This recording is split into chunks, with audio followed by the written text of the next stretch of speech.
latasalu qadama abdin yaumal qiyamati min baini yadayillahi ta'ala hatta yus'alu an arba'ati asar. Kata Nabi SAW, faqala Nabi sallallahu alaihi wasallam, tidak beranjak kaki seorang hamba dari pelataran kiamat yadayillahi ta'ala, di hadapan Allah Ta'ala, kecuali dia ditanya 4 perkara. Yang pertama, an umri fima afnahu, umurmu dengan apa kau habiskan. Yang kedua, wa an jasadihi fima ablahu, jasad di dalam tanah pun ditanya oleh Allah dengan apa kau rapuhkan. Yang ketiga, wa an ilmihi wa amila bihi, ilmumu untuk apa kau gunakan. Dan yang keempat, wa an malihi min aina iktasaba wa fima anfaq, hartamu dari mana kau dapati, untuk apa engkau belanjakan. Dari keempat persoalan ini, apabila kita merujuk pada persoalan secara global dalam konteks dunia ini,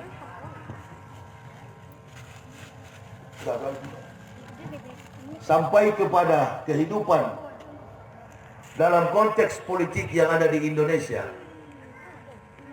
perasaan kita akan berkata bahwa sejak, ini tidak bicara politik, sejak era kepemimpinan Joko Widodo, presiden kita sekarang ini, Indonesia ini tidak pernah ada dalam keadaan baik. Setiap saat pasti ada keributan. Itu yang pakai baju putih. Bahkan giro keislaman kita bukan makin hari makin menanjak naik, makin hari giro keislaman kita makin menurun. Apa penyebab semua itu? Penyebabnya tidak ada lain, kegagalan seorang pemimpin nasional mengejawantahkan konteks leadership kepemimpinan. Ibu bapak boleh berkata bahwa Indonesia ini aman-aman saja, tapi kalau jalan keluar sana, apalagi lihat di Jakarta, setiap hari pasti ada kegaduhan. Kiwamud dunya bi arba'ati asa. Kata Nabi sallallahu alaihi wasallam, tertib dunia ini bergantung pada 4 orang. Yang pertama, bi ilmi ulama'i, ilmu para ulama. Jangankan tokoh-tokoh politik, jangankan masyarakat awam, ulama pun semua sudah haus jabatan. Makanya kemarin waktu miras mau dilegalkan oleh pemerintah, minuman keras mau dilegalkan oleh Pak Jokowi, termasuk saya yang berkomentar, tolong Pak Jokowi batalkan miras. Sedangkan tidak ada miras, pejabat-pejabat kita sudah mabuk dengan kekuasaan. Betul apa betul? Suasana momen pada hari ini adalah momentum Isra wal Mi'raj. Saya lihat ada 3 minuman di depan saya ini. Sebelum Nabi Muhammad dimi'rajkan oleh Allah, Nabi Muhammad disuruh memilih untuk meminum 2 minuman yang disuguhkan oleh malaikat Jibril alaihissalam atas perintah Allah. Silakan kau pilih minuman ini Muhammad. Mana yang engkau pilih dari kedua minuman ini? Ketika Rasulullah meminum, kata Jibril alaihissalam, tepat pilihanmu, engkau meminum susu. Apabila engkau mengambil yang di sebelah, itu adalah arak, itu adalah alkohol, itu adalah miras. Bangsa ini sedang mabuk dengan kekuasaan. Bangsa ini telah tergadaikan harga dirinya. Oleh apa? Oleh kekuasaan, oleh kerakusan, keserakahan. Kendati harus menumpahkan darah sesama Muslim. Ibu, bapak, saudara-saudaraku, saya dan keluarga, istri dan anak-anak ini bukan dari keluarga Islam. Kami dari keturunan keluarga yang fanatis beragama Kristen, berasal dari kota Manado. Saya orang Manado. Saya, Habib Bahar, Rocky Gerung, itu orang Manado. Makanya kami bertiga memang agak pokal di negara ini.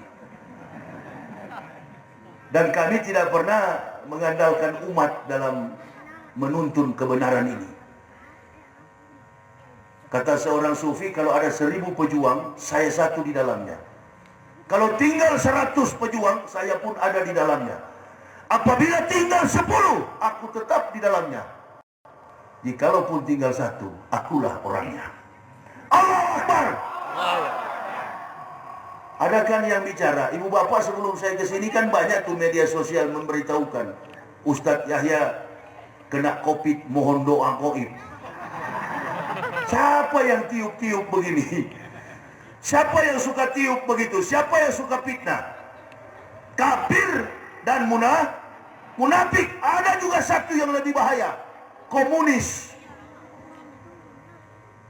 Mengaku beragama Islam, latar belakangnya jiwanya jiwa komunis. Itu yang menghancurkan. Kalau kita langsung serang kepada Pak Joko Widodo dan Pak Maruf, Allahu Akbar. Ini dua rajal ini tidak paham dalam konteks persoalan negara ini. Ini kadang-kadang kita salah melangkah di dalam menyampaikan dakwah. Orang-orang yang di seputar lingkaran kekuasaan. Saya masuk Islam ini bukan karena petunjuk dari jamaah, bukan umat Islam yang memberitahukan kepada kami Islam ini benar, bukan. Laqad anzalna ayatin mubayyinatin wallahu yahdi may yasha'u ila siratin mustaqim. Kata Allah, kami sudah menurunkan ayat-ayat yang memberi penjelasan, dan Allah memberi petunjuk kepada siapa yang dikehendaki ke jalan yang lurus. May yahdillahu fal muhtadin wa may yudlil faulaika humul khasirun. Barang siapa, kata Allah, yang kami beri petunjuk, maka mereka adalah muhtadin, orang yang mendapat petunjuk. Lebih berharga daripada dunia dan segala isinya. Begitu mendapat petunjuk, kami syukuri nikmat pemberian Allah. Dengan apa? Qudwatun fisabilillahi aw rakhatun khairun minad dunya wa ma fiha. Berangkat pagi atau sore, berjuang di jalan Allah lebih mulia daripada dunia dan segala isinya. Allahu Akbar. Keliling Indonesia menegakkan kebenaran Islam, kendati difitnah, dihina habis-habisan. Karena itulah pesan Imam Syafi'i, cintailah, sayangilah ulama-ulama yang dimusuhi, yang dibenci oleh kafirun dan munafikun. Jauhilah ulama-ulama yang dipuja-puji oleh kafir dan munafik. Jadi dalam kehidupan seperti ini, ibu bapak, jangan pandang kita akan dibawa kepada konsep komunis. Sudah terlihat dengan jelas. Saya baru baca literatur tahun lalu sampai bulan lalu. Bahkan beberapa bulan ke belakang ada warga di Austria, bukan Australia, Austria, tetangganya Jerman. 500.000 orang di Austria mengucapkan La ilaha illallah Muhammad Rasulullah. Presidennya Alexander van der Bellen. Alexander van der Bellen sudah menetapkan bahwa semua wanita yang ada di Austria menggunakan hijab jilbab. Innalillahi, kita di Indonesia ini menterinya tampang-tampang Arab, muka-muka Arab, wajah-wajah Arab, kelakuan iblis. Inna lillahi wa inna ilaihi raji'un. Tampang Arab, kelakuan iblis. Saya pertama kali, Bu, begitu masuk Islam, istri saya belajar pakai jilbab. Setiap kali dia pulang dari pasar selalu dia menangis. Kenapa kau menangis? Saya lewat di kumpulan orang-orang Kristen itu dan ibu-ibu Kristen berteriak, orang-orang kafir berteriak, awas, ada malaikat mau terbang. Memang untuk menuju pada sebuah kebaikan, menuju pada petunjuk rahmatul hidayah tidaklah mudah. Dan bangsa ini sudah dimerdekakan dengan kalimat la ilaha Allahu Akbar, atas berkat rahmat Allah yang Maha Kuasa, dan dengan didorongkan oleh keinginan luhur supaya berkehidupan kebangsaan yang bebas, maka rakyat Indonesia menyatakan dengan ini kemerdekaan. Siapa andil paling besar bagi negara ini? Para ulama. Ulamanya kebanyakan dari mana? Sumatera Barat, Minangkabau.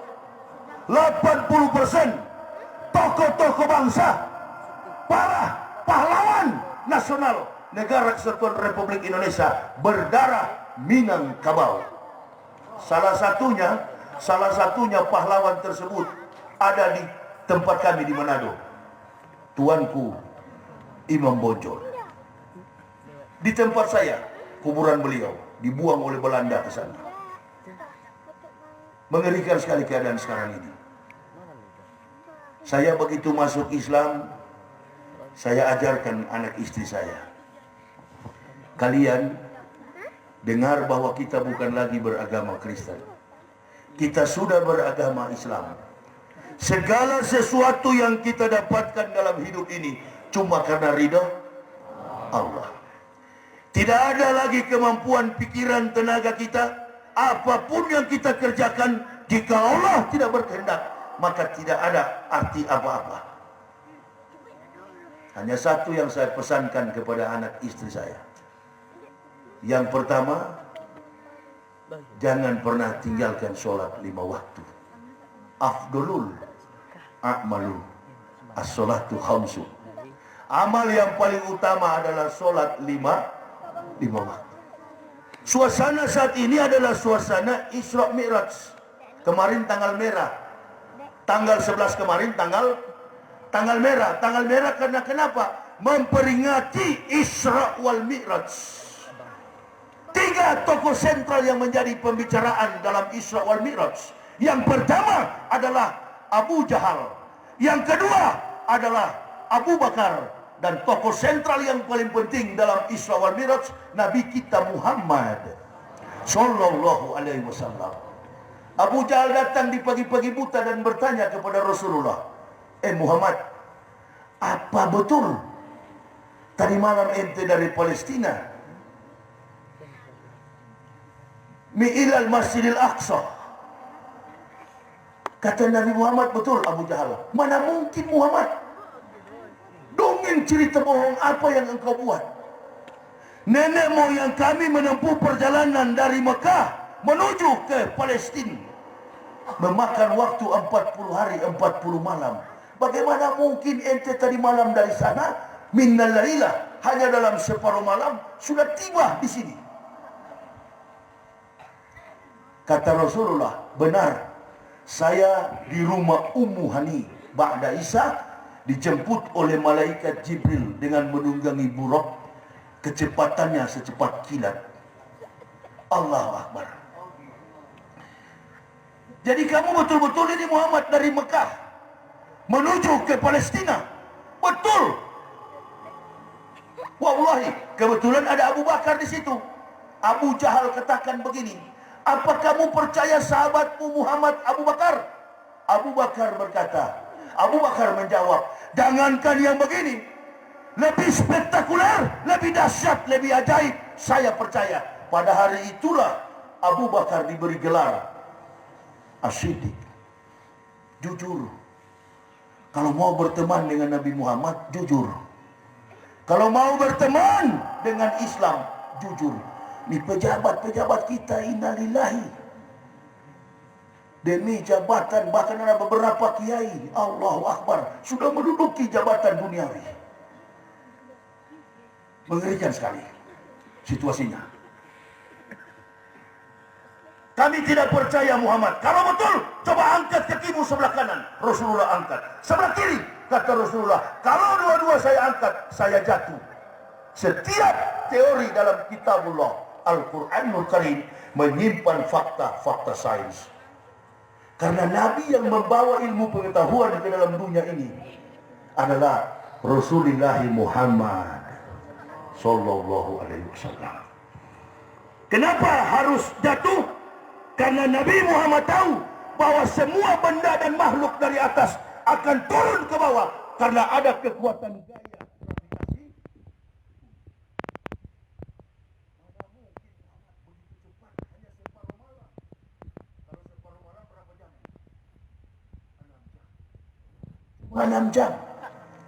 Rasulullah berkata secepat kilat. Tapi sebelum dimirajkan memang Rasulullah disuruh pilih minum yang mana? Minum yang susu. Kalau engkau memilih arak, umatmu jadi pemabuk. Rasulullah katakan secepat kilat. Kitab suci mana di dunia ini, dari semua agama di dunia, yang mampu mengungkap fakta-fakta sains dan teknologi? Cuma Al-Quran. Dalam sebuah teori Einstein, seorang pemikir Yahudi yang lobus parietal, lapisan otak besarnya 50 kali lebih besar dari orang laki-laki dewasa pada umumnya. Namanya Albert Einstein. Dalam keilmuan teori yang dia temukan, ilmu spasial, jarak tentang ruang satu dengan ruang yang lain, yang disebut dengan relativisasi Einstein. Beliau berkata, kecepatan cahaya itu 300.000 km per detik. Nabi Muhammad berkata, saya dibawa secepat kilat. Kecepatan kilat 150.000 km per detik. Orang Padang terbang, orang Sumbar, orang Minangkabau terbang ke Jakarta 1 jam sekian menit pesawat. Jarak Makkah ke Palestina 2.500 km. 2.500 km adalah jarak Jakarta ke Medan. Dalam jarak tempuh penerbangan 800 sampai 900 km per jam. Kecepatan pesawat dalam tatanan ukuran knot, karena kecepatan pesawat itu disebut dengan knot, maka dia akan sampai dengan waktu 2 jam. 2.500 km 2 jam lebih. Rasulullah hanya 6 jam. Itu pun bukan dalam perhitungan jam, tapi perhitungan detik. Mari kita hitung. Siapa bilang Isra Miraj? Siapa bilang kandungan teori sains dalam Al-Quran tidak bisa dilogikakan? Bagi yang pemalas membaca, iya. Kalau berhitung secara detik, berarti 60 menit sama dengan 1 jam. 1 menit 60 detik. 60 dikali 60, 3.600. 3.600 dikali 150.000 km per detik. Berapa jumlahnya? Dikali 2 karena pulang pergi. Jarak tempuh Rasulullah 1.080.000.000 kilometer per detik. Kecepatannya. Hanya karena menerima perintah yang sangat berat. Dan ini susah diterima oleh orang kafir, oleh ateis, oleh komunis. Inilah sekarang. Mana mungkin. Enggak betul. Nabi Musa membelah laut hanya dengan sebatang tongkat kayu ranting kecil. Nabi Isa membangunkan orang yang sudah mati. Orang-orang Yahudi, orang-orang kafir, la tazidana asadana syi'ada watan lillazina amanul yakhudha waladina asfatu. Mereka dan orang-orang musyrik tidak menerima. Mereka katakan ini semua sihir yang nyata. Inilah Islam di Indonesia saat ini.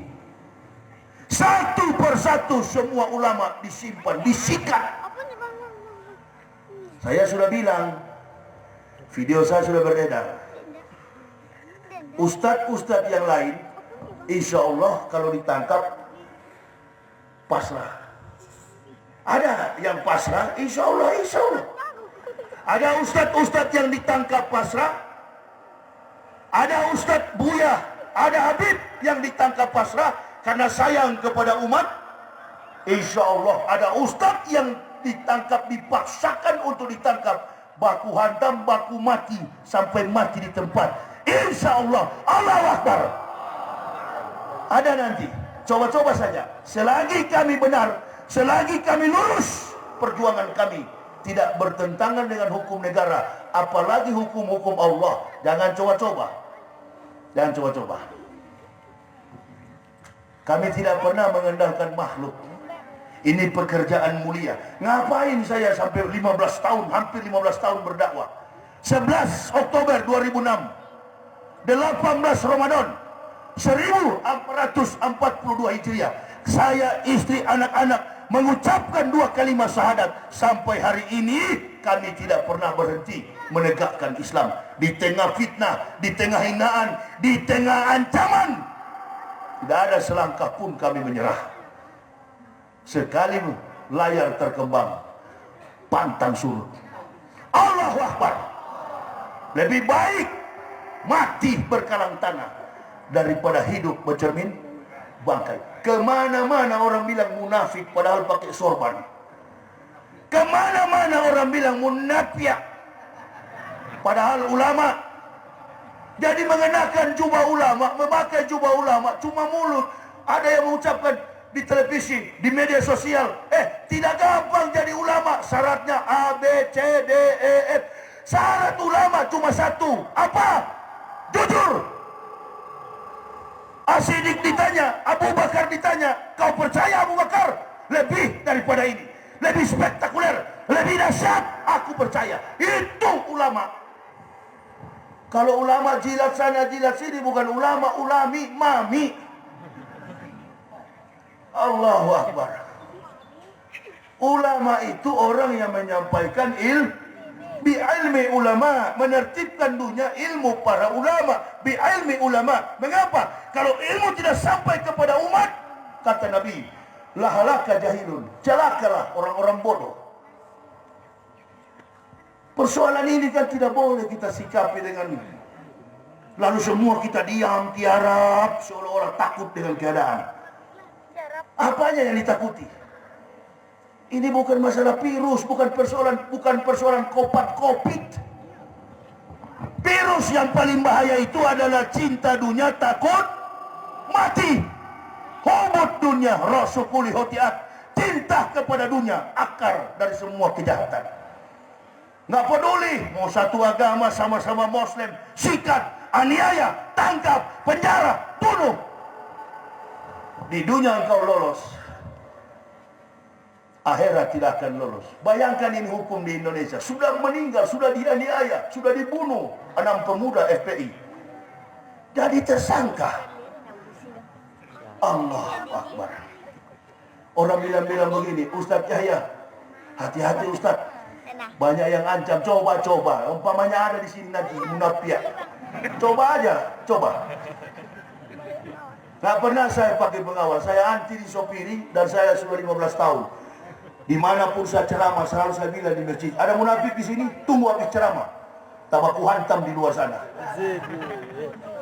Loh, Umar bin Khattab kan begitu. Saya tidak mengambil perannya Abu Bakar, saya tidak mengambil perannya Ali, saya tidak pernah mengambil perannya Utsman. Saya mengambil peran yang sama, latar belakang yang sama, background kehidupan yang sama, mantan kafir Umar bin Khattab. Allahu Akbar. Itu yang mendidik dalam jiwa saya.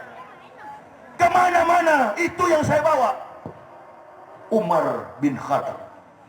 Ya Rasulullah, kalau agama Islam ini benar, kalau Islam ini dari Allah, kenapa kita ngumpet-ngumpet keluar? Kita tegakkan Islam.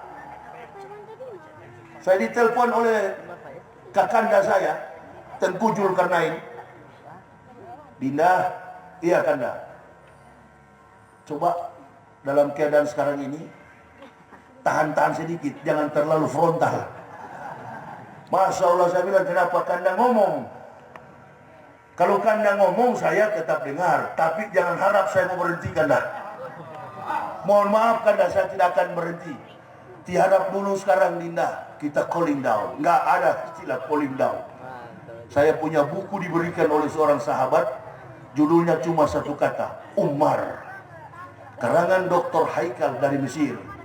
Kata Nabi SAW, andaikan ada Nabi sesudah aku, maka Umarlah orangnya. Ibu bapak, dengan logika sederhana sajalah. Bagaimana sih saya dari kehidupan kafir di sana dan kemudian masuk Islam? Setelah masuk Islam, jarak tempuh perjalanan dakwah kami ini ribuan kilometer. Saya yang bawa beserta istri anak. Alhamdulillah, saya hampir 15 tahun nggak pernah ada penyakit. Alhamdulillahirabbil. Tadi malam saya jam 3 usai acara, jam 3 subuh dari Pekanbaru, tiba di sini jam 12 lewat. Hanya tidur setengah jam. Nanti sampai besok ceramah. Ini sudah saya lakukan 15 tahun. An umri fima afnahu. Umur dengan apa kau habiskan. Saya menghabiskan usia hidup ini sudah bernasar di hadapan Allah. Tidak ada waktu dan ruang bagi saya, ya Allah, kecuali menegakkan agamamu. Dimanapun saya pergi akan saya tegakkan agamamu. Makanya tadi waktu saya tiba, ibu bapak, Islam dalam hadis mengatakan begini, Al-Islamu ya'lu wa la yu'la alaih. Saya mau kasih tahu mental orang Indonesia, termasuk orang Minang pun sudah terkontaminasi dengan mental munafik. Bagaimana Nabi mengajarkan seorang tamu? Begini ya, coba tadi kalau anggota ketua DPR yang datang, coba tadi kalau menteri yang datang, Allahu Akbar, pasti sudah disiapkan tempat terbaik. Tapi kalau ustadz yang datang, bukan saya minta dilayani, saya hanya menuntut bagaimana Nabi ajarkan kita semua. Masa saya baru masuk Islam aja tahu? Jadi kalau menghantam kebenaran itu, pedang bermata dua. Coba tidak tajam ke bawah, ke atas pun tajam. Supaya kita jadi pelajaran pulang dari tempat ini. Oh, kenapa persoalan ini terjadi? Mengapa Islam ditindas begini keras? Apa kesalahan pemerintah? Apa kesalahan DPR? Apa kesalahan Jokowi dan Maruf? Bukan. Ini ujian dari Allah. Ini adalah kesalahan kita semua. Kenapa kita pilih dia? Amin ya Rabbal. Itu satu. Dan yang kedua, coba kita bermuhasabah. Coba kita introspeksi. Bukankah kita kemarin semua pemilih Prabowo, termasuk saya, kampret? Mati-matian kita berjuang memenangkan Prabowo. Tapi kenapa kita kalah? Kenapa kita kalah? Bukankah Allah Maha Kuasa, Allah Maha Besar? Makhluk tak berkuasa, hanya Allah yang memiliki kekuasaan. Kenapa kita kalah? Mari kita introspeksi. Saya terus berpikir, iya ya, biar juga doa kita benar. Sama dengan Ibrahim kita ini. Ibrahim berjalan di pinggiran pantai dalam Quran Surah Al-Baqarah 260. Dia berjalan, dia lihat ikan-ikan mati. Makhluk-makhluk di pinggiran pantai mati. Dia bertanya, bagaimana kok bisa mati? Keimanan Ibrahim mulai drop, mulai turun. Dia bertanya kepada Allah, dia mencobai Allah. Ya Allah, kaifa tuhyil maut? Tunjukkan bagaimana engkau bangunkan orang mati. Kata Allah, sudah siang malam Ibrahim, aku bersama-sama denganmu. Masihkah engkau ragu? Bukan ya Allah, tapi saya ingin menambahkan supaya keyakinanku semakin kuat.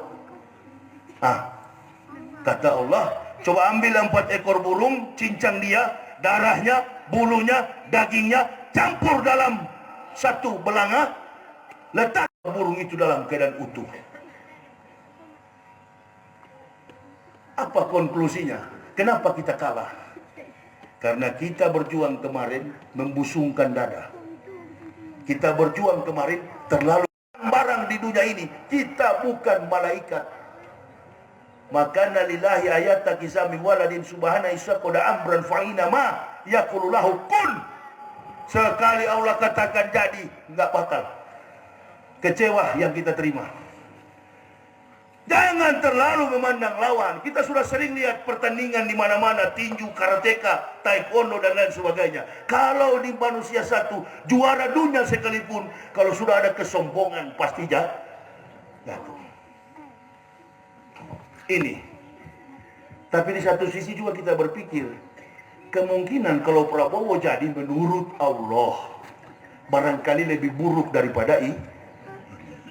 Bisa jadi, Pak. Bisa jadi. Pak Prabowo, Pak Jokowi, Pak Maruf, Pak Sandi, itu adalah memori lama. Hanya kepanjangan kekuasaan Allah untuk membuktikan, hei umat Islam, aku sedang menguji kalian. Saya sudah sering katakan kepada pemimpin-pemimpin ormas, jangan kita merasa diri besar karena banyak pendukung. Wallahi dijauhkan Allah dari akan berlipat-lipat kali banyaknya. Tapi saya tidak pernah merasa bahwa ini jamaahku. Beda dengan dulu di pendeta, Protestan, Katolik, Pantekosta, Betel, Gergaji. Kalau di pendeta kan punya jemaat masing-masing, Pak.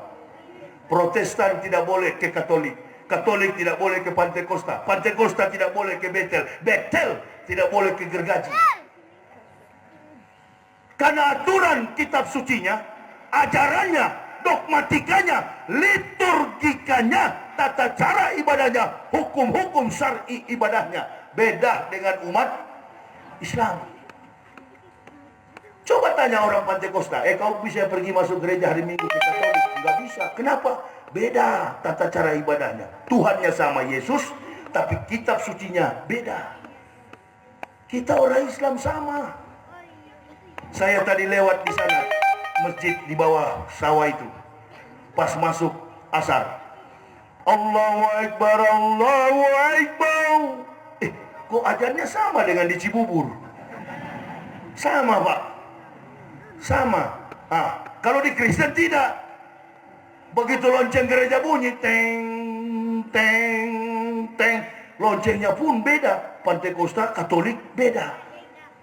Jadi dia orang Protestan kalau lewat di Katolik, oh ini bukan punya saya. Tapi saya begitu azan berkumandang, Allahu Akbar, Allahu Akbar. Katanya siapa imamnya, siapa pendetanya, khotbahnya bagaimana? Tidak, kawan. Imamnya belakangi kita. Begitu di mana-mana. Dan tidak ada all the praises go to Allah, thanks for God, Allah. Tidak ada begitu. Pakai bahasa Inggris. Orang bule pun Allahu Akbar, the great of Allah. Kebesaran bagi Allah. Nggak ada pakai orang bule pun ucapkan Allahu Akbar dari ujung ke ujung dunia.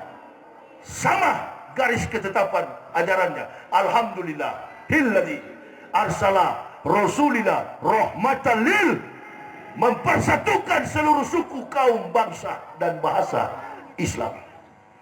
Nggak susah orang Islam biar keliling dunia. Nggak susah, cari aja masjid, pasti sama itu.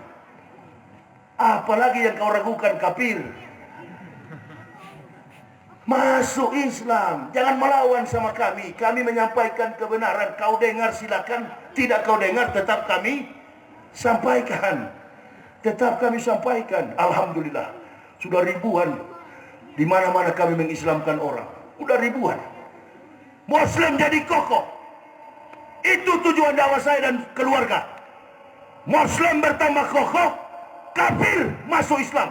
Tapi jangan semua kafir masuk, semua nanti sampai yang di neraka, kan begitu. Ini yang mereka jengkel sama saya. Orang ngajar Yahya itu kapan dia mati? Oh macam-macam, Bu. Macam-macam mereka fitnah, Bu. Coba lihat di internet. Bahkan mereka katakan saya lagi di penjara. Allahu Akbar. Yahya Waloni didampingi oleh petugas Brimob gabungan, katanya gabungan yang tangkap. Allahu Akbar. Coba kawan, coba. Singa, antum kalau tidak bisa jadi singa, Allah, setidaknya jangan menjadi anjing Fir'aun. Saya kata beranjing saja di Provinsi Riau, di perbatasan Jambi Riau, semua jadi berkomentar. Innalillahi, 6 laskar meninggal, 6 pemuda FPI meninggal. Dan ada yang komentar, munafik, munafik. Saya pancing, padahal anjing itu bukan saya tabrak, dia menyeberang. Dia menyeberang. Situasi politik pada waktu itu hanya beberapa orang yang bela 16 laskar, termasuk kami yang berteriak di atas. Nggak ada yang bela. Ini rajal-rajal yang jago-jago bahasa Arab, jago-jago hadis, jago-jago tafsir, semua tiarap karena takut kepada rezim. Dikasih makan rezim, bagaimana nggak takut? Saya yang ngasih makan orang awak. Saya yang kasih makan orang Melayu. Dari mana? Dari Allah. Nggak ada saya takut. Nggak ada. Jadi anjing itu menyeberang, di sebelah ada nenek-nenek jual duren. Saya ini kalau bawa mobil kecepatannya minimal 80. Sebab kalau lambat, ngantuk. Di tikungan-tikungan kecil aja saya balap sampai istri saya pertama-tama mau jantungan. Tapi karena sudah biasa. Coba tanya dia, Bu, berapa kali kita masuk jurang? Berapa kali saya ganti mobil? Oh, kok jatuh jurang, Pak? Sudah jatuh, angkat barang-barang, pulang naik bus. Itu mobil, udah biar aja orang makan di situ. Kasih tinggal di situ. Ustaz, ada kuncinya biar kami perbaiki. Oh iya, tapi saya mau pikul ke Jakarta malas lagi. Perbaiki aja. Ada jamaah yang tahu, ambil. Tapi anehnya setiap kali masuk di jurang, bukan di jurangnya jurangnya kafir.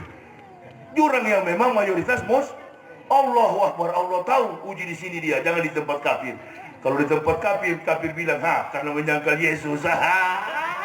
Ya, tepuk tangan dia itu gara-gara menyangkal Yesus. Jadi cari tempat yang aman. Nggak pernah kami takut dengan bahaya apapun. Begitu saya belok, saya kena laju, anjing itu menyeberang. Apa saya rem atau saya tabrak? Rem atau tabrak? Kalau bapak rem, ibu yang dengan bapak tak guling-guling, mampus di situ. Makanya kalau tidak tahu secara teori, jangan mengimplementasi dalam konteks pembicaraan tekstual. Kalau tidak paham secara praktikal, jangan bicara soal teori akan menjadi sempurna apabila ada pembentukan opini daripada praktik. Orang sarjana pun harus melalui apa? Praktik kerja lapangan untuk membuktikan teori. Mana mungkin? Jangankan tabrak anjing, tabrak bunuh semut aja nggak boleh dalam ajaran Islam. Orang sudah panggil saya Ustadz, saya tahu ilmu itu, tapi saya bikin suasana supaya saya mau lihat, saya mau bongkar, saya pancing supaya dia keluar. Mana yang munafik? Oh, keluar semua kawan. Sebagai pejuang akhirnya saya hati-hati. Oh, dalam bahasa orang Minang, musuh yang paling bahaya, enemy in the blanket.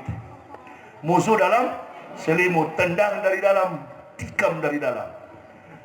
Reputasi suami mana yang paling cepat, Bu? Dijatuhkan oleh antum atau oleh tetangga? Reputasi suami mana lebih cepat dijatuhkan? Oleh ibu-ibu, oleh istri atau tetangga? Istri. Reputasi istri mana paling cepat dijatuhkan? Oleh suami atau tetangga? Ini yang sedang berlangsung di negara kita. Ditabrakkan kepala kita, diadu domba antar sesama Muslim. Orang-orang yang dari kafir masuk Islam tidak ada. Yang sudah jadi ustadz. Oh, betul kata orang tua-tua. Bakar emas itu, mau lihat mana emas murni itu harus dibakar. Pejuang itu, petarung itu, dia muncul pada waktu saat peperangan, saat pertarungan. Dan pengecut, pecundang itu, begitu ada perang, dia tiara.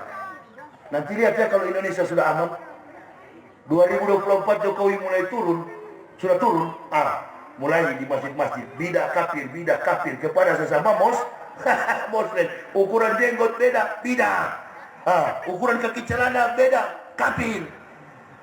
Ini maksud saya. Allah menghukum kita karena kita suka berkelahi dalam rumah. Masya Allah. Rumah tangga biar gaji pas-pasan. Ibu, bapak, saudaraku. Yang penting jangan ada keributan. Bangsa ini sudah tidak ada berkah sama sekali. Kalau sudah begini, tunggu saja sampai 2024 Jokowi turun, tetap diwarnai dengan pertengkaran. Coba lihat ya. Ini habis kasus 16 kan, kasus pencurian partai. Semua partai dipecah-pecah. Demokrat partai yang santun. Wibawa, ibu bapak saya bukan orang Demokrat. Saya ini bukan pejabat politik. Saya hanya ustadz biasa. Ustadz yang berdakwah ke kampung-kampung. Tapi saya tahu persis karakter, kepribadian, intelijensi, dan kemampuan pemimpin kita yang dulu. SBY, Susilo Bambang, Masya Allah, 10 tahun membimbing kita dalam segala lini kehidupan, baik dalam konsep politik, konsep teologis, sampai aspek sosio-kultur dalam kehidupan bermasyarakat. Kita merasakan keberkahan dari Allah. Nggak pernah ada Islam diadu domba. Nggak pernah ada ulama diadu domba. Nggak pernah ada pejabat diadu domba. Nggak pernah terjadi ulama dijadikan sebagai sasaran tembak hanya karena kepentingan 9 cacing dari Cina. Ini Habib Rizik di dalam ini karena kepentingan 9 cacing naga Taipan Cina yang sudah menguasai Indonesia. Sabarlah ibu bapak, masih banyak orang-orang yang jujur. Nabi pernah ditanya oleh sahabat, ya Rasulullah, kami sudah tidak tahan ya Rasul, kami sudah tidak lagi suka dengan kepimpinan pemimpin kami, gerak politiknya, kebijakan politik yang sering diambil, kami menjadi rugi ya Rasulullah. Rasul bertanya, pemimpin kalian Muslim atau kafir? Muslim ya Rasul. Dia menjalankan sholat? Ya, dia masih sholat. Kata Rasulullah, jangan ganggu. Bersabar jamaah, karena kawan dua yang mimpin kita ini dua-dua Muslim, dan mereka masih sholat, apalagi rajal yang di samping ini. Tidak tunggu periode presiden habis, umur saja masih iya kan? Artinya iya ya. Mudah-mudahan sampai 2024 kita doakan, mudah-mudahan. Karena walaupun bukan perlakuan Pak Jokowi dan Pak Maruf dalam manuver politik, tapi akan membawa kepada hal itu. Kita masih hormati, masih menunggu komando ulama. Kapan? Karena kami masih menghormati dua rajal ini masih sholat. Itu saja. Kalau dia sudah tidak sholat, Pak SBY itulah pemimpin yang santun, pemimpin yang paling bijak. Anggota-anggotanya korupsi, beliau yang suruh tangkap. Bahkan besannya sendiri masuk penjara gara-gara korupsi. Sekarang Pak SBY dihina-hina, dicaci maki, difitnah. 4 kekuatan yang mengepung Islam: Syiah, kafirin, komunis, dan munafikun. Kenapa Syiah? Kenapa kafirin? Kenapa komunis berani? Karena kelompok munafik. Ya ayuhan nabiyyu jahidil kufara wal munafikin waqlus alaihim wa mawahum jahannamu wa bi'sal masir. Wahai Nabi, wahai Muhammad, wahai Rasulullah, berjuanglah, perangilah orang kafir dan munafik. Waqlus alaihim, dan bersikap keras kepada mereka. Sesungguhnya tempat kembali mereka neraka jahanam yang sangat pedih. Jadi yang merasa berat dalam perjuangan ini karena kita dihadapkan dengan saudara yang munafik ini. Bisa jadi ada duduk di dalam sini. Lihat aja pantatnya, kalau sudah keluar masuk sudah dia itu. Alalalala. Iya, mau tersinggung tidak apa-apa. Saya datang di sini bukan Ustadz imanum fi amplopihim. Kalau imanum itu kan suka puji-puji supaya, apalagi ada orang kaya, dia puji-puji supaya dapat duit. Alah, tidak begitu. Pokoknya kalau ceramah, hitam katakan hitam, putih katakan putih. Sahabat, tersinggung silakan tersinggung, tidak senang silakan tidak senang. Saya tanggung risikonya. Iya, kita ini bukan pekerja politik, kita ini pendakwah. Kalau kita tidak sampaikan, kita yang akan kena. Kita yang akan kena. Allahu Akbar. Ibu bayangkan, bapak bayangkan, saudara-saudara bayangkan. Budaya orang Minang, adat Basandi Sara Basandi. Suruh mereka baca literatur dunia. Presiden Austria Alexander van der Bellen mewajibkan seluruh wanita Austria yang kafir sekalipun pakai jil untuk menghapuskan apa? Islamofobia. Ini strategi yang bagus secara estetika. Allahu Akbar, lihatlah begini. biar nenek-nenek seperti adik yang di depan ini. Masya Allah, nenek-nenek. Nah itulah, coba, karena sudah pakai jilbab, manis kelihatan, beautiful. Iya, saya dulu waktu masih pendeta di atas mimbar gereja, biar sudah keriput, baju satu tali, short pendek. Padahal sudah mau mati. Bergaya-gaya, Europe style. Secara estetika, al-Islamu ya'lu wa la yu'la alaihi. Agama Islam agama yang tinggi etikanya, tinggi akhlaknya, tinggi penampilannya, jauh dari maksiat. Pakai cadar, itu disuruh pakai cadar malah dibilang cadar itu calon teroris. Allah hukum sekarang, biar laki-laki pakai cadar. Allahu Akbar. Ente mau main-main dengan Islam. Sekarang biar laki-laki pakai nikob. Ada orang bilang, Ustaz, saya dengar di YouTube, Ustaz gak pernah pakai apa itu? Lebih baik mati biar kau tembak saya tidak mau pakai itu. Nggak pernah saya pakai. Kemarin di apa itu, Bangkinang, bagi-bagi apa itu, masker. Tolong Ustaz, ada polisi di luar suruh pakai. Kau suruh ke sini tembak mati saya. Ambil saya buang begitu. Orang tidak cocok lah ini sehat-sehat begini suruh pakai masker.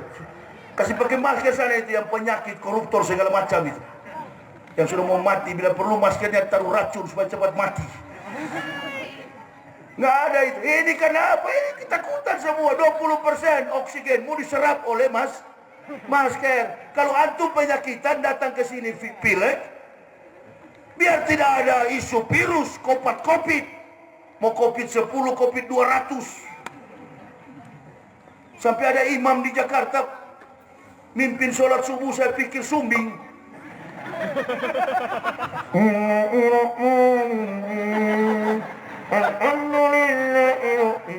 Saya di saf pertama begini, tinggal pikir, ini imam ini sumbing atau apa ini? Begitu dia salam 2 rakaat, Allahu Akbar, masker, pakai masker. Salah satu syarat sholat batal, bacaan tidak tepat makhrusnya. Salah satu itu, imam tidak disukai oleh 3-4 orang makmum, tidak sah, termasuk bacaan salah. Kok kenapa sumbing jadi imam dalam hati saya?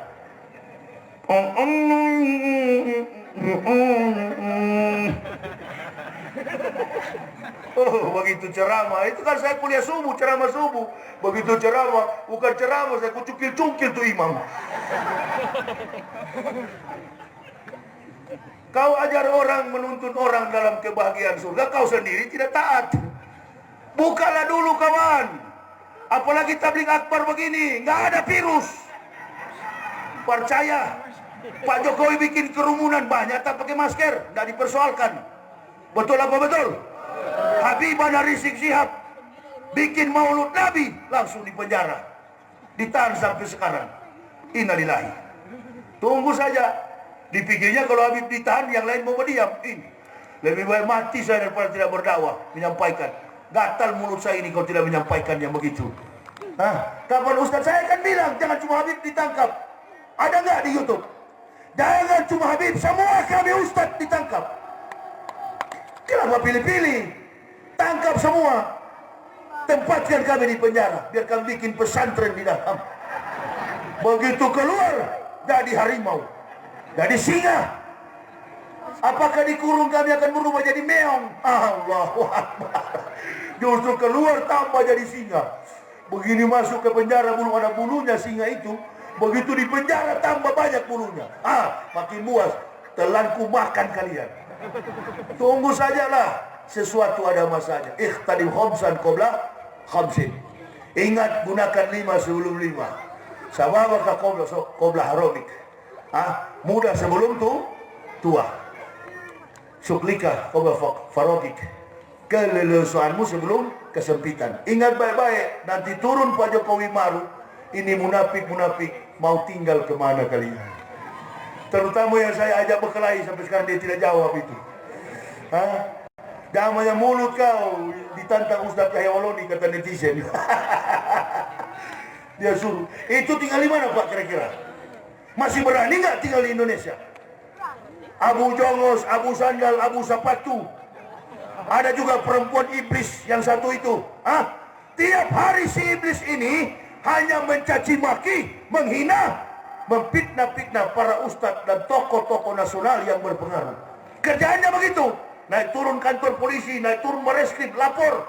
UAS begini, lapor. Yahya begini, lapor. Habib begini, Tengku begini. Ini iblis perempuan. Ada nggak saudaranya di sini? Dijauhkan kita dari saudara seperti itu. Itulah keturunan cucu Abu Jahal. Cucu Abu Jahal ngaku Islam lagi. Innalillahi. Ini perempuan ini. Iblis perempuan. Suka lapor ke sana kemari. Saya sarankan ibu bapak kalau ada di sini model begitu, itu komentar-komentar, saya tidak suka Habib Rizik, saya Muslim. Oh, dia bilang dia Muslim. Saya Muslim. Tidak suka Ustadz Abdul Somad, tidak suka Yahya Waloni, tidak suka Ikal Hasan, tidak suka Ustadz Adi Hidayat, tidak suka Zulkifli Muhammad Ali. Semua kami orang-orang di lapangan. Padahal saya orang Manado, Zulkifli orang Bukit Tinggi, orang Minang, Tangawak. Tengku Zulkarnain orang Medan, UAS orang Melayu, Riau. Mana pernah kami kumpul-kumpul? Nggak pernah. Kok kami bisa sama? Kami bisa sama wataknya, kultur budayanya. Secara antropologi, linguistik, bahasa dan budaya, kami beda. Kok bisa sama kami dalam perjuangan? Konsepnya karena kejujuran kepada agama dan umat. Syarat menjadi ulama cuma satu, jujur kepada Allah dan Rasul, terutama jujur kepada umat Islam. Jadi antum kalau benci ustadz, benci ulama, benci mubalik, saya sarankan pada sore menjelang malam ini, antum berhenti lagi mengaku Islam. Besok pagi menghadap pendeta baptis murtad dari Islam, supaya warnamu jelas dan kita berhadapan. Betul-betul kamulah lawan. Kalau abu-abu kita ragu berjuang. Ini jadi jamaah mau cari tahu kenapa kita belum bergerak. Karena kita takut jangan kita dengan kita yang dihadapkan sudah berdarah-darah, yang jadi korban adalah Muslim. Ini berapa ini kafir-kafir dan komunis bertepuk tangan di belakang. Itu yang kami. Sebenarnya saya sudah mau komando. Tahan-tahan dulu Ustaz. Jangan dulu berteriak. Saya berteriak satu kali semua satu Indonesia ini. Itulah, kami masih menghormati. Begini, ada polisi tentara jaga. Itu tetap saudara-saudara kita, karena mereka juga jangan mau kita diadu domba. Ini komunis punya permainan, mengadu domba antara aparat dengan masyarakat. Imbas daripada kebrutalan para pejabat-pejabat negara, mereka bikin gaduh. Ujungnya adalah konflik pertikaian antara aparat dengan masyarakat. Jadi kami mau ditangkap untuk apa? Justru kami membantu tugas pemerintah. Kalau pemerintahnya betul-betul cinta kepada negara. Negara dan pemerintahan rezim beda. Rumah ini masjid ini masjid. Ini negara. Pengurusnya adalah pemerintah. Kalau pengurusnya nyolong kotak amal, pecat, ganti pengurus baru. Itu. Apalagi persoalannya 38,5 triliun. Orang Indonesia nggak bisa berangkat haji bukan karena COVID, bukan karena corona. 38,5 triliun belum bayar kepada Saudi Arabia, belum bayar ke Salman. Ada yang berangkat tahun ini. Antum punya duit sudah jadi tol. So iya 38,5 triliun sudah jadi tol, sudah jadi jembatan dan lain sebagainya. Perinciannya ada itu. Ya mudah-mudahanlah dapat diganti kembali. Utang negara aja hampir 7.000 triliun. Ya, ini ibu bapak. Inilah melawan kekafiran dan kemunafikan. Lawan dengan dakwah. Nanti ada satu masanya kita akan turun diperintahkan oleh Allah. Itu. Kalau sudah turun jatuh-jatuhnya, Islam ini nggak bisa habis. Islam ini nggak bisa kalah. Tapi tidak menutup kemungkinan Islam bisa lenyap dari bumi Indonesia. Kita berdoa bersama supaya hadir para pejuang-pejuang yang berani menegakkan, menyuarakan kebenaran ini. Karena semua sudah pada ditekan ini. Jamaah timnya Ustaz tinggal ente ini yang masih. Ya bagaimana lagi? Saya bekas kafir mau cari apa lagi saya? Kalau yang lain mungkin masih mau pikir mati, saya tidak ada pikiran soal itu. Yang ada di pikiran saya, tampili jemaah, kopi, rokok, nasi itu. Kopi. Ya nanti saya minum. Ya, kopi. Yang penting ada kopi, saya sudah senang itu pulang. Jadi kira-kira begitu ibu bapak. Mari kita satu saja jujur kepada agama ini. Tanamkan itu kepada anak cucu kita. Mudah-mudahan nanti bulan Ramadan saya akan keliling roadshow Ramadan di Riau. Siapa tahu juga di Sumatera Barat bisa dikondisikan. Jadi kita mulai jam-jam begini sambil menunggu buka. Kita tabligh akbar lagi, kita hantam lagi, kita guling lagi, kita giling lagi. Mohon doa jemaah. Allahu Akbar. Mohon doa dari seluruh jemaah biar kami sekeluarga tetap sehat selalu. Karena hanya doa jemaah lah yang membuat kami selalu kuat dalam membicarakan, mendakwahkan Islam ini. Mohon doa bagi kami sekeluarga, ibu bapak, dan kami juga mendoakan mudah-mudahan jamaah senantiasa ada dalam keberkahan nikmat kasih sayang Allah. Daerah ini dan seluruh kita orang Indonesia diberkahi. Jamaah kita di seluruh Indonesia, negara dan tempat ini menjadi negara dan daerah yang baldatun thayyibatun wa rabbun ghafur. Saya kira ini yang bisa saya sampaikan. Oh ya, ibu bapak, untuk melihat perjalanan dakwah kami dan syiar agama ini, saya dalam berdakwah membawa buku karya tulis saya dengan judul Kebenaran Islam Menurut Mantan Pendeta. Ini biodata saya dengan bergambar kami sekeluarga masuk Islam. Inilah biodata saya mewisudahkan para pendeta. Yang baju putih, jangan pernah percaya fitnah yang ada di internet. Ini dokumen lengkap saya. Bagaimana saya mempendetakan para pendeta dulu. Jadi silakan ibu bapak, bagi yang ingin memiliki buku ini, ambil saja di mobil Ambok, tapi bayar. Tak ada gratis. Kalau tidak pakai begini, mobil saya tidak bisa sampai di sini. Saya pernah pakai air wudhu taruh di mobil, tidak hidup mobil saya stabil. Jadi Ambok bawa ini, silakan ganti cetaknya, 100.000 cetaknya. Ada di mobil saya, istri saya yang akan melayani. Ada 2 judul di mobil itu. Yang satu Kebenaran Islam Menurut Mantan Pendeta, dan yang kedua judulnya Munafik. Munafik ada di mobil sana. Silakan kalau mau baca tentang munafik ada di buku itu. Bagi ibu bapak yang berminat tidak diwajibkan. Bagi yang berminat silakan ada di mobil saya. Saya kira itu ya yang bisa saya sampaikan. Mudah-mudahan nanti Bu ya.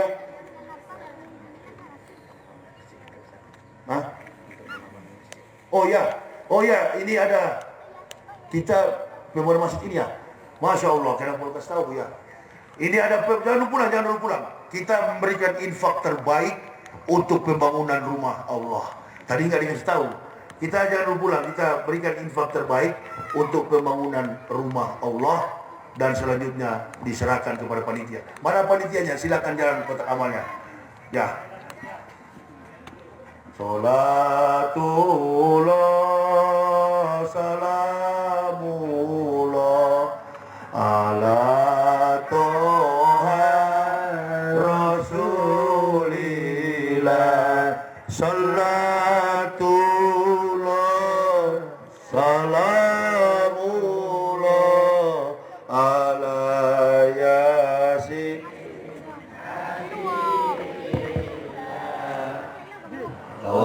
wasalna bismillah wa bilhamdi rasulillah wa kulli mujahidin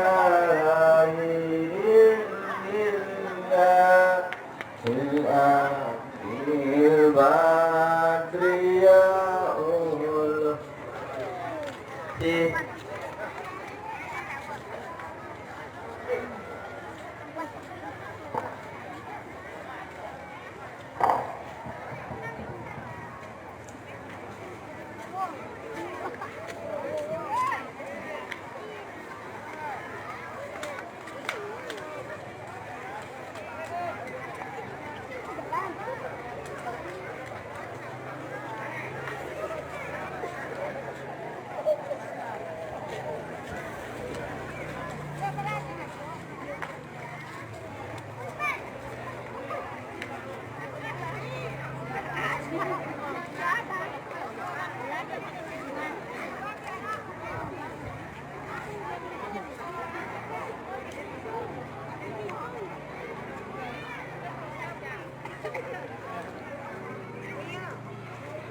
Teraf. Datuk Ref ikut menghadiri ceramah dari Ustaz Yahya Maulani. Terima kasih kami aturkan kepada Ustaz kita yang telah memberi sosial kepada kita bersama. Mudah-mudahan yang memberi berkah baik bagi kita maupun kepada Ustaz ini. Jadi terima kasih kepada Allah yang telah berkenan hadir di tempat kami di Masjid Taqwa Lawang. Mudah-mudahan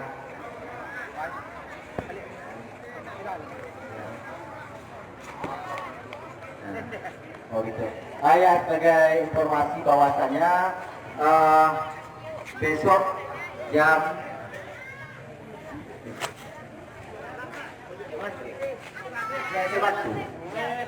ya siang maghrib, insya Allah Ustaz kita akan berikutnya di lantai batu. Jadi kita sama-sama hadiri bersama-sama. Jadi sekali lagi kami ucapkan terima kasih kepada saudara kami Allah yang dirahmati ini. Dan mohon maaf atau ada kekeliruan dari panitia, kami ucapkan sekali lagi mohon maaf. Dan kami akhiri wabillahi taufiq wal hidayah. Wassalamualaikum warahmatullahi wabarakatuh. Terima kasih. Ini ada berita kehilangan. Ini sebuah kunci Honda. Ada merek Gama. Siapa yang punya hubungi sumber suara.